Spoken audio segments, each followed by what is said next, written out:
Bonjour, je voudrais d'abord saluer Pierre Mars qui m'avait invité. J'aurais été ravi d'être avec vous à Enghien ce soir, mais des questions d'agenda m'en ont empêché, mais je tiens quand même à être présent avec vous par ce message. Donc bravo Pierre pour tout ce que tu fais, je te soutiens totalement, tu le sais bien. Et puis je crois qu'il faut un peu lutter contre l'idée reçue que le sport c'est l'opium du peuple.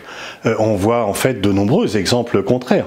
Si on prend les événements en Algérie, on voit bien que le Irak est né dans les stades parce que tout simplement un pouvoir autoritaire ou dictatorial peut contrôler la rue, mais peut pas contrôler le stade. On l'a vu également au Chili où les joueurs, lorsqu'il y a une manifestation populaire contre le président, on dit on ne va pas jouer un match amical, on est proche du peuple. Et donc on pourrait multiplier les exemples du fait que non seulement le sport n'est pas l'opium du peuple, mais qu'il est très souvent un facteur de mobilisation.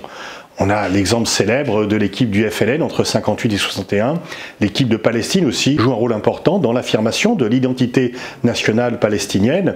Et puis, plus loin, l'exemple historique pendant la dictature franquiste du FC Barcelone qui était, avec le Camp Nou, un point de résistance par rapport au franquisme. Par contre, on voit en fait que ce sont les régimes dictatoriaux qui empêchent le sport parce que c'est la libération individuelle et collective. Les talibans avaient interdit, par exemple, la pratique du sport en Afghanistan.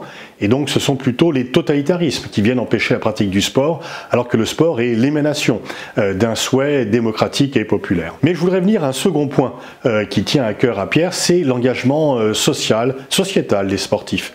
Beaucoup de sportifs s'engagent dans des causes humanitaires, elles sont souvent consensuelles, mais les sportifs sont des acteurs de la société, ils sont plein pied dans la société et ils peuvent et ils doivent également prendre des positions sur les sujets centraux.